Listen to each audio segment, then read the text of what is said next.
자, 23페이지 밑에서 여섯째 줄, 수보리여 그대가 만약 찾았습니까? 여기에서 그 24페이지 복덕을 받아들이지 아니한다고 말하였다 있죠? 거기까지 하겠습니다. 수보리여 그대가 만약 열애가 특징을 다 갖춘 까닭으로 가장 높은 깨달음을 얻은 것은 아니라고 생각한다면 그런 생각을 하면 아니 된다. 열애가 특징을 다 갖춘 까닭으로 가장 높은 깨달음을 얻은 것은 아니라. 수보리여 그대가 만약 가장 높은 깨달음을 향하여 마음을 일으킨 사람은 모든 존재는 없어지면 그만이라는 말을 한다고 생각한다면 그런 생각을 아니 된다. 까닭이 무엇인가? 가장 높은 깨달음을 향하여 마음을 일으킨 사람은 존재에 대하여 없어지면 그만이라는 말을 하지 아니한다.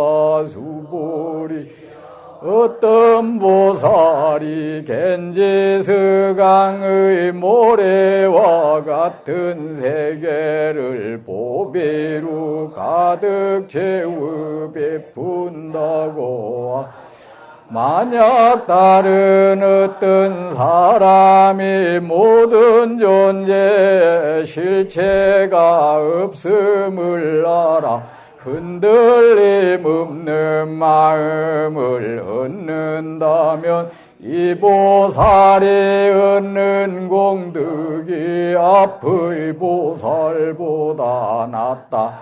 까닭이 무엇인가? 수보리여 보살이 복덕을 받아들이지 아니하는 까닭이다.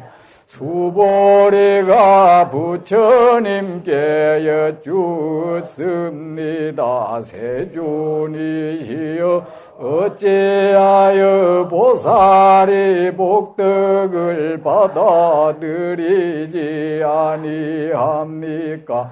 수보리여 보살은 자신이 지은 복덕에 집착하지 아니한다. 그러므로 복덕을 받아들이지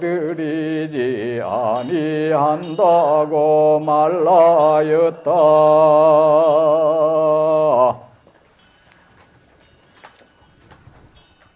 모두 잘 주무셨습니까? 예. 기쁜 마음으로 우리 부처님 말씀을 들을 준비가 되어 있습니까? 예. 환자가 의사를 찾아가면 병이 완전히 나을 때까지 의사의 지시를 따라야죠. 의사의 지시를 따라서 약을 복용해야죠. 의사의 지시를 따라 생활해야죠. 그런데 만약에 99.99%가 낫고 나머지 0.01% 정도가 안 낫고 있었다 해도 거기서 멈춰버리면 어떻게 합니까? 병이 다시 진행되죠. 여러분, 우리를 고통스럽게 하는 그 원인, 우리의 고통이 우리를 완전히 떠날 때까지 고통의 원인이 되는 것이 완전히 떠날 때까지, 속박의 원인이 완전히 우리를 떠날 때까지,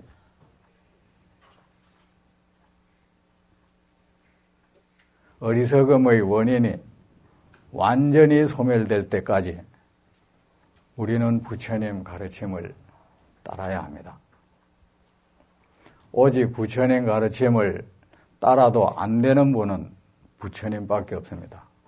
완전하게 건강을 회복한 사람만이 의사의 지시를 따르지 않아도 됩니다. 그는 약을 먹지 않아도 됩니다. 어느 정도 낫다고 해서 약 복용을 멈춰버리면 그 병은 다시 살아나죠. 그것이 쉽게 죽지 않죠. 우리가 지금 금생에 얻은 그 병, 뿌리가 그렇게 깊지도 않아요. 그렇게 깊지도 않는 병도 좀처럼 해서 죽지 않는데, 다 나았다 싶어도 약 복용을 멈춰버리면 다시 싹을 틔워가지고 세력을 확장해 갑니다. 우리의 이 번뇌의 병, 고통의 뿌리는 무수억 겁을 두고 세력을 확장해 왔기 때문에 이게 잔뿌리가 정말 자잘한 뿌리가 하나만 남아있다 해도 이것이 끈질긴 생명력을 가지고 다시 싹을 틔우고 열매를 맺어갑니다. 어느새 우리를 덮쳐버릴 겁니다. 그러니 여러분, 어쨌든 부처님 가르침에 충실히 따르시고 부처님 말씀 떠나지 마십시오. 달리 방법은 없습니다. 어느 특정의 방법에 의해서 단시간에 어째 된다는 거, 그런 거 믿고 따르면 안 됩니다. 그런데 현혹되지 마십시오. 수보리여, 그대가 만약 열애가 특징을 다 갖춘 까닭으로 가장 높은 깨달음을 얻은 것은 아니라고 생각한다면 그런 생각을 하면 아니 된다. 열애가 특징을 다 갖춘 까닭으로 가장 높은 깨달음을 얻은 것은 아니라고. 여러분은 부처님께서 32가지 또 80가지 크고 작은 그 훌륭한 특징을 갖추었기 때문에 부처님이 됐다. 그는 깨달음을 얻었다. 고 생각합니까? 아니면은 그거하고 깨달음 아무 관계 없다고 생각합니까? 그런 말을 하지 말라고 하는 겁니다. 앞에서 우리가 32가지 그 특징을 의지해서, 특징을 통해서 열애를 보려고 하지 말라고 하니까, 저것은 부처님 깨달음하고 아무 관계없는 모양이다. 이런 생각을 하지 말라는 겁니다. 3세의 모든 부처님이 이 32가지 아주 수승한 특징을 갖추셨습니다. 왜 그런지 아십니까? 부처님의 모든 특징은 그렇죠. 사람은 어제도 말했죠. 모든 이 세상의 존재는 에너지가 그렇게 작용해서 형상화된 것이라고. 그런데 사람도 마찬가지죠. 사람이 어떤 모양을 가지고 있다는 것은 키가 크고 작고 뼈가 굵고 가늘고 코가 높고 납작하고 눈이 크고 작고 잘생겼고 못생겼고, 이 모든 것은 그에게 흐르는 그 존재를 만들어낸 에너지의 작용이라고 말이에요. 그러면은 사람이 그 어떤 모양을 하고 있다는 것은 그런 모양이 형성되도록 한 에너지가 있었다는 거죠. 그 에너지는 어떻게 해서 만들어진 겁니까? 그가 말하고 생각하고 행동한 것에 의해서 만들어져 버렸어. 내가 그렇게 자가 발전해가지고 내가 에너지를 그렇게 만들어 왔습니다. 그런데 부처님의 이 수승한 모습은 어떤 것입니까? 무량억겁을 두고 끊임없이 쌓아온 청정하고 덕스러운 밝고 맑고 넉넉한 보살행에 의해서 보살업에 의해서 이 형상이 만들어졌다 이겁니다. 보살행의 결과물이야. 그리고 그 보살행의 결과로서 어제 그랬죠. 어떻게 하면 깨달음을 얻는다고? 선을 행하면, 모든 선을 행하면, 자신과 그리고 다른 모든 중생들에게 편안함을 선물하는 선을 행하면, 자신과 또 다른 모든 중생에게 기쁨을 선물하는 그런 선을 행하면 그 선이 뭡니까? 보살행인 것입니다. 그 선을 행하되 또한 자기가 행한 그 선에 마음을 머물러 두지 아니하면 그것이 바로 청정한 선인 것입니다. 그래 부처님은 이렇게 그 청정한 선을 우리는 보살행위라고 합니다. 그래서 부처님은 그 오랜 세월을 한 해 두 해도 안 하고 아주 오랜 세월을 그렇게 깨끗한 선을 행해 왔습니다. 아무런 집착도 없이 아무런 대가도 바라지 않고 오직 차별하지 않고 그가 나하고 친하거나 친하지 않거나 그가 내게 어떤 특별한 관계를 맺고 있거나 맺지 않거나 나에게 도움을 주는 이나 도움을 주지 못하는 이나 가리지 않고 미운이나 고운이나 잘생긴 사람이나 못생긴 사람이나 사지가 온전한 사람이나 온전하지 못한 사람이나 간에 그에 대해서 어떤 차별심도 내지 않고 선을 행하였다. 그 결과물이 바로 부처님의 그 수승한 32가지, 80가지 특징이다 이겁니다. 그리고 깨달음이라는 것도 결국은 그 결과물이라는 것입니다.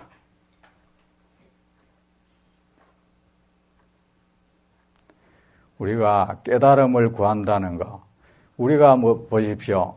깨달음이라는 것은 이 한 마음이 아주 깨끗해지고 아주 자유로워지고 아주 편안해지고 아주 기뻐지는 거 아니겠습니까?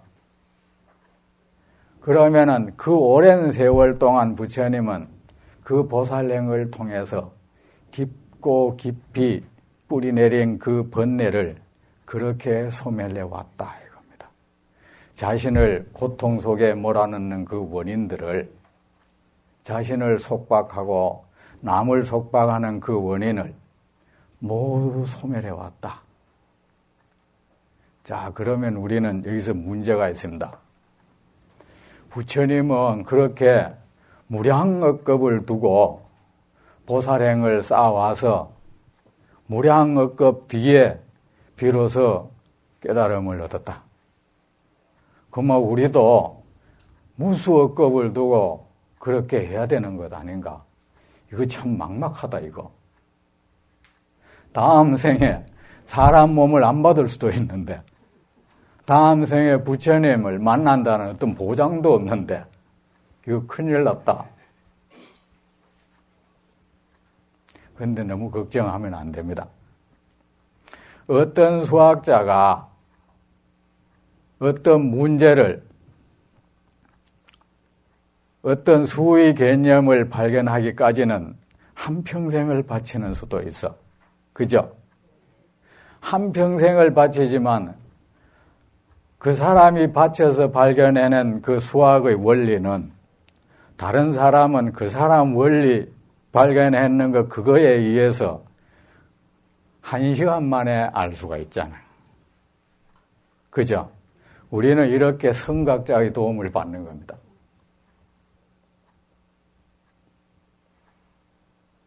저는 이 건강경을 익히고 배우고 익히는데 수십 년이 걸렸다 하면은 여러분이 그 사람한테 배운다는 것은 지금 하는 것은 벌써 수십 년 그 쌓여온 그거야. 그걸 지금 받아먹고 있는 거예요.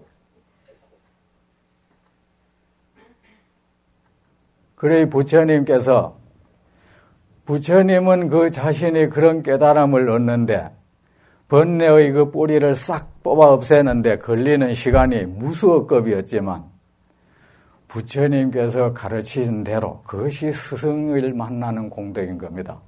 하면은 우리는 부처님이 하신 그 수고를 하지 않아도 돼요. 똑같이 해야 된다면 우리가 스승을 섬길 필요가 없겠죠. 그죠? 어떤 사람이 화살을 쏜다. 이 사람은 계속해서 오류를 범할 겁니다.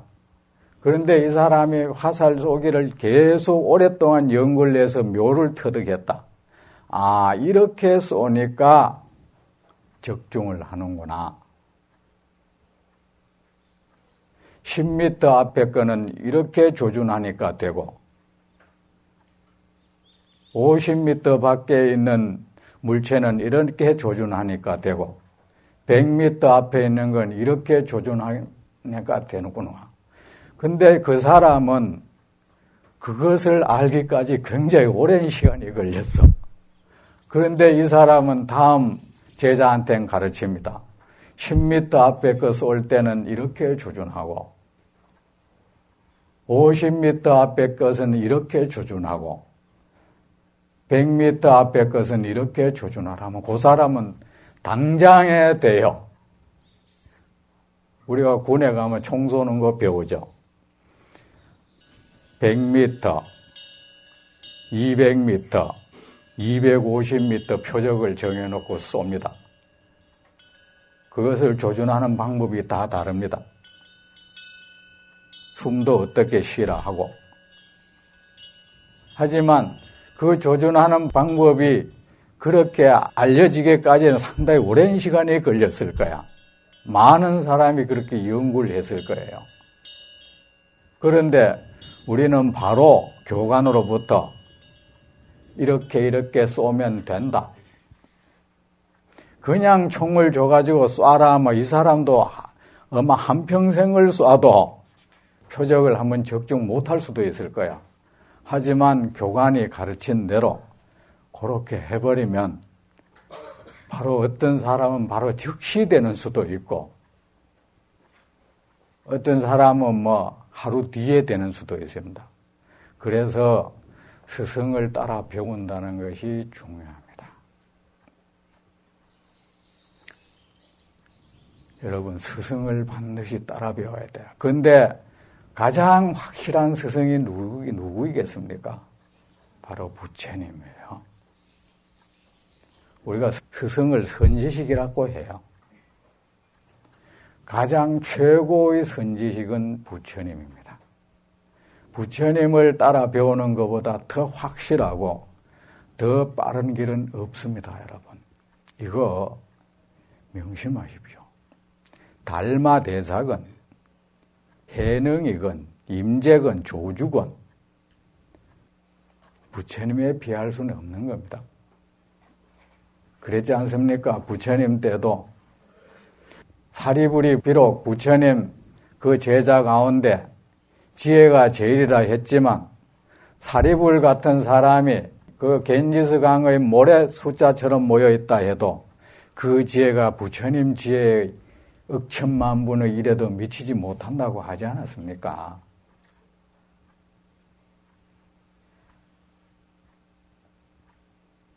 그런데 우리가 그냥 뭐 경전 좀 봤다고 해서 참선 좀 했다고 해서 나름대로 내가 뭔가를 터득했다. 그 안에는 여전히 경계에 직면하면 번뇌가 여지없이 일어나면서 그러면서 나를 따르라. 내 시킨 대로만 하면 된다. 이런 사람은 사람을 무지에 몰아넣습니다. 그런 사람한테 현혹되지 마세요. 부처님의 안내를 받으세요.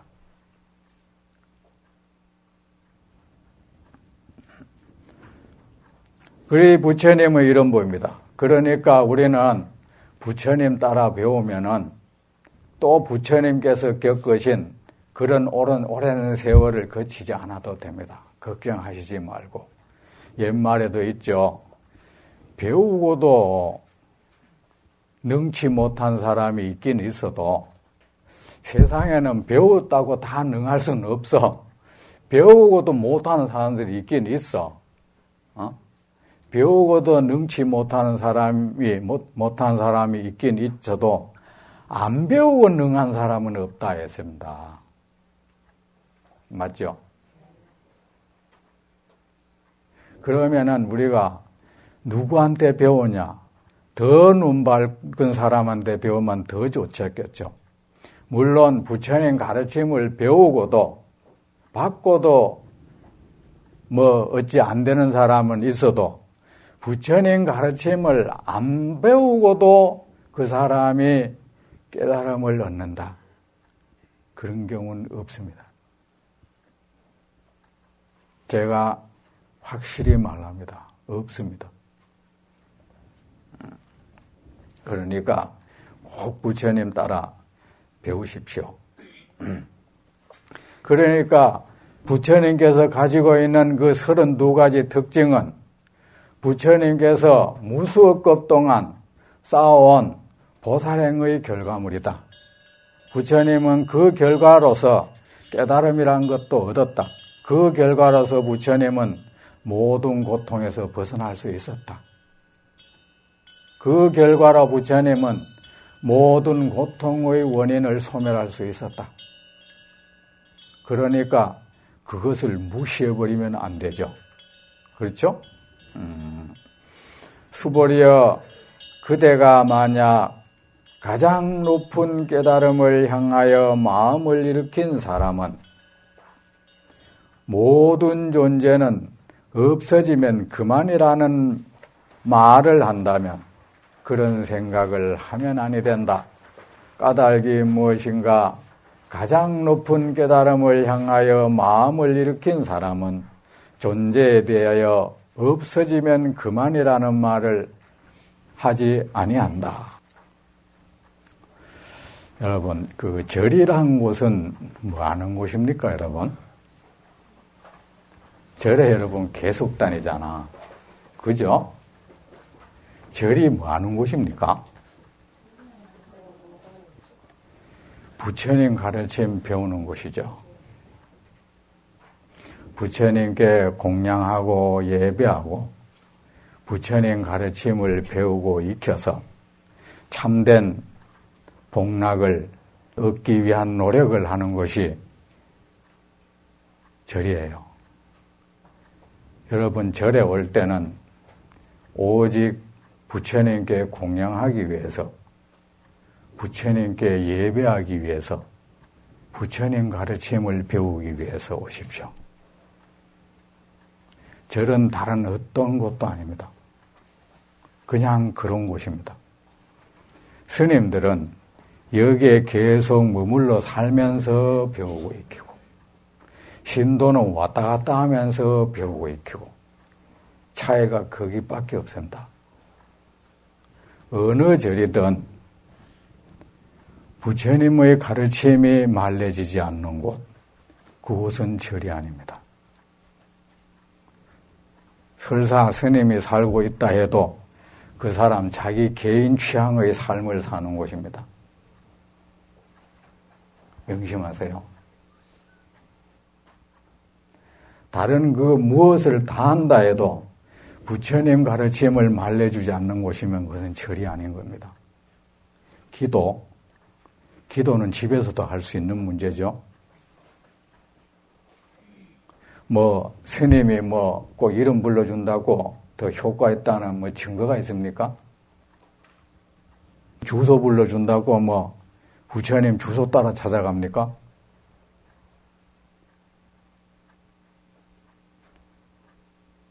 기도라는 거 앞에 형상을 꼭 앞에 두고 해야 효과가 있습니까? 이 기도 같은 것만 떡 하고 돌려보내고 그런데 절을 가지 마세요.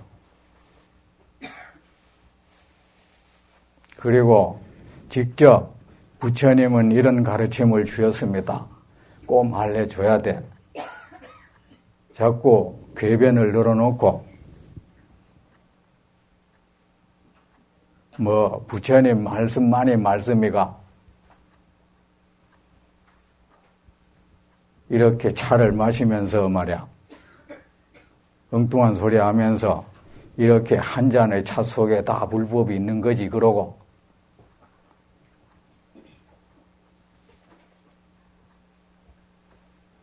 그거 다 헛수작 부리는 거예요. 그렇게 자꾸 하다 보면 사람이 금방 끼만 들어가. 저 산에 왔으마 이 맑은 공기 마시고 가면 이게 다 부처님이 법문 아닙니까? 그 사람은 수작 부리고 있는 거예요. 해주기 싫으니까 또는 자기가 배운 게 없어서 못 해주니까 그러는 겁니다. 그러면 다 그러면 부처님은 왜 만대 법문했습니까? 차나 마시고 가도록 만들고 산에 와서 산천 감상하다 가재 하지.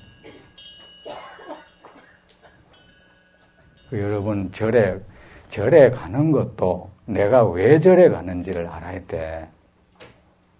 그 목적에 부합해야 돼요. 부처님께서 말씀하셨습니다. 한 비구를 보았다. 무엇을 할 것인가?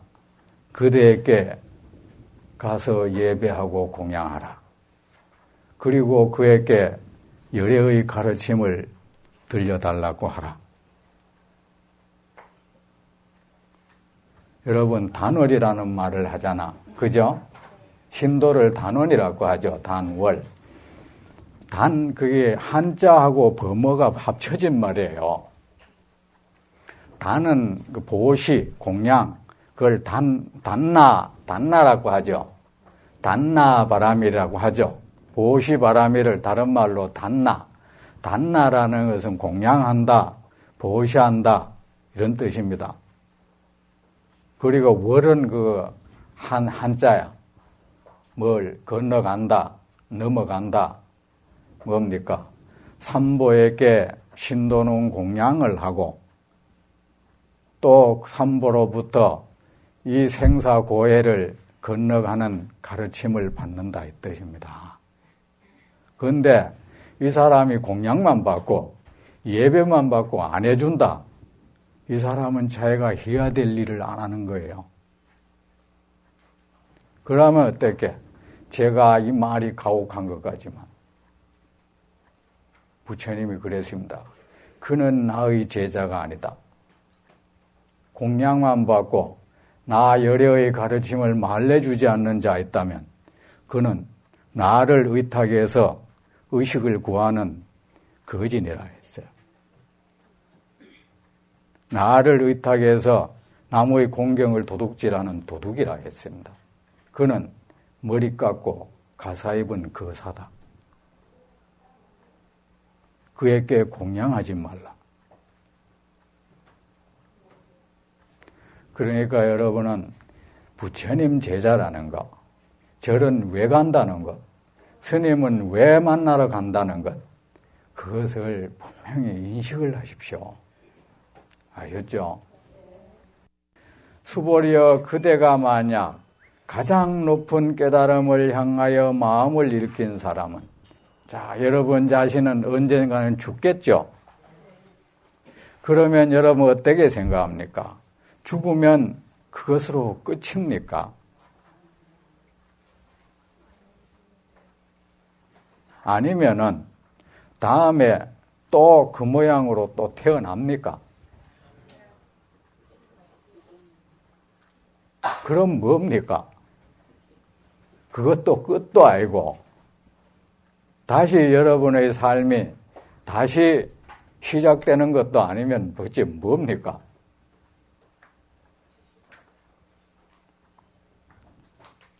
여러분, 그 어떤 것이 하나가 소멸됩니다. 그 소멸이라는 것은 그것을 현재 모양을 하고 있는데 필요한 에너지의 소멸인 것입니다.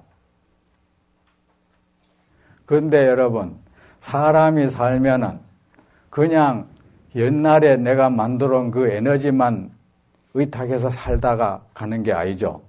또 다른 에너지를 계속 만들어내죠. 그죠? 그걸 업이라고 하죠. 근데 사람이 딱 죽으면 뭐가 남겠습니까? 그에게 형성되어 있는 에너지가 남아있어.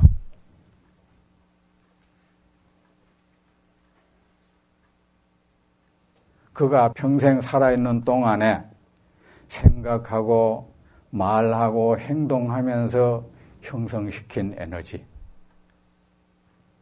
그 에너지가 몸은 싹 사라져도 에너지는 금방 흩어지지 않아.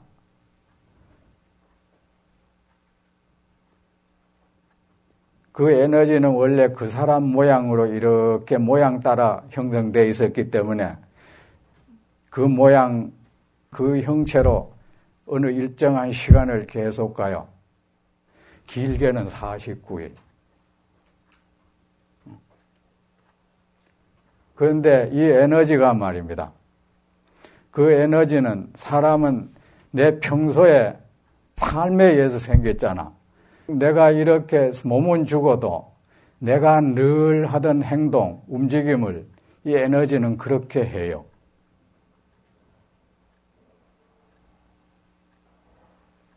사람도 만나고 자기도 하고 들어눕기도 하고 그 에너지가 그렇게 하는 겁니다. 그리고 사람은 생각을 뇌로 한다고 하지만 뇌가 사라져도 죽어서 뇌가 이미 썩어버려도 이것이 계속 뭔가를 생각하고 인식하던 그 에너지가 그대로 한참 동안 작용하는 거야, 이게.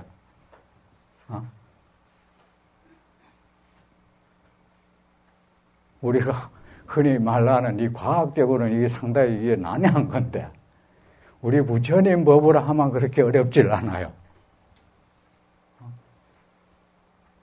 그런데 이 에너지가 말입니다.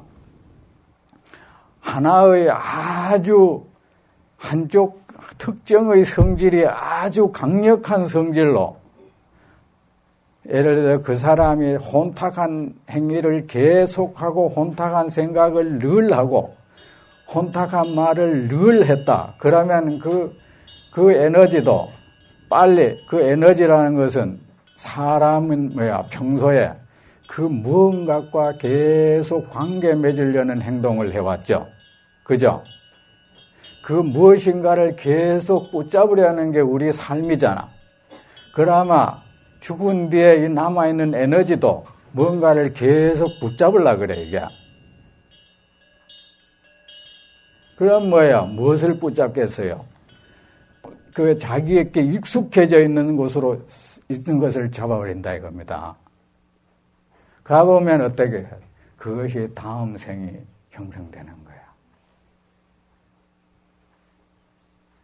그런데 보통 사람은 그 에너지가 특정 성향이 없어. 특정의 성향이 뭐 있긴 있는데 그렇게 강력하지를 못해. 그러면 이것은 시간이 좀 더 걸리는 거예요. 이게 흩어지는데. 이것이 다른 것을 붙잡는데 그 에너지 속에서도 서로 각축전을 벌이는 거야. 그 중에서 제일 강력하게 작용하는 에너지가 더 어떤 것을 붙잡아가서 그 생명이 되는 겁니다. 그러면 우리가 죽으면 이 에너지가 이렇게 남아있을 때 이 에너지의 작용에 의해서 이걸 기업력이라 그래. 우리가 늘 살아서 말하고 행동하고 생각한 그 결과물로 만들어진 에너지. 그러면 이것이 깨끗하다면은 깨끗한 생명을 찾아가겠죠. 그죠? 깨끗한 것을 붙잡죠. 혼탁한 것은 혼탁한 대상을 또 찾아갑니다. 그럴 때 우리가 어떻게 합니까? 우리가 살아가면서 이 에너지가 별로 깨끗하지도 못하고 하면 다음 생이 안 좋다 이거야. 그러니까 어떻게 하겠습니까? 이 에너지를 정화를 시켜줘야 돼. 그 정화시켜주는 게 뭡니까? 부처님 말씀을 들려주고 해서 그에게 계속 불을 쬐듯이 계속 쬐주는 겁니다. 쬐주면은 그 에너지가 성질이 슬슬 변해가는 거예요. 그러면 이 부처님의 가르침이란 것은 지극히 청정하고 지극히 복스럽다 이겁니다. 만 중생을 안락하게 하는 이 에너지인 거야. 만 중생의 고통을 소멸시키는 이 에너지인 거야. 그래서 부처님의 말씀을 계속 들려주는 것은 그의 에너지의 변화를 초래시키는 겁니다. 그리하면은 이제 이 에너지가 좋게 변화가 되면은 완전히 소멸되지는 않는다 해도 말이야. 좋게 변화가 되면은 이는 다음 생에 좋은 생명을 받아 태어나는 것입니다. 이것을 우리가 영가 천도라고 해요. 영가라는 말은 죽은 사람을 뜻해요. 귀신을 뜻하지 않아. 늘 누구에게 말이야. 누가 나한테 늘 정신적으로 배가 고팠고 사랑에 목마르고 밥에 목마르고 어쨌든 늘 목말랐다는 사람은 말이야. 그 목마른 에너지가 뭐가 되는지 알아요? 귀신이 돼가지고는 늘 누가 나한테 누가 나한테 좀 안 주나 찾아다니는 거야. 그걸 우리는 악이라고 해. 모든 중생은 말입니다. 계속 그 무엇을 붙잡으려 하고 그 무엇과 관계를 맺는다 이 말. 하면 그 관계에 맺어 가진 과정이 바로 업이에요. 그것이 다시 태어날 원인이야. 그런데 어떤 중생이 죽으면 다시 태어나지 않느냐? 다시 태어날 만한 원인이 소멸되어 버리는 사람, 부처님이에요. 그 어떤 것과도 관계를 맺지 않았던 사람. 우리는 그 무엇과 계속 관계를 맺잖아. 그죠?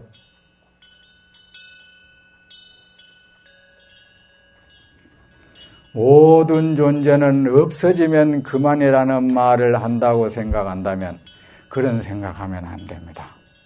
그걸로 끝이 아닙니다. 그렇다고 해서 현재의 여러분 모습을, 여러분의 요 삶이 다시 얻어지는 것은 아닙니다. 한번 죽으면 그걸로 끝이다. 이런 사람을 우리는 그걸 단견이라고 해. 끊어질 단자. 딱 끊어져 버린다 이제. 그리고 그게 아니다. 이 몸이 죽으면은 다시 내 생이 다시 시작된다. 그럼 부활이지 뭐. 사람 부활 안 해. 부활해서 뭐 할 건데? 다 이해가 되셨습니까? 재미있지? 그 이런 말은 꼭 재미가 있다 그래.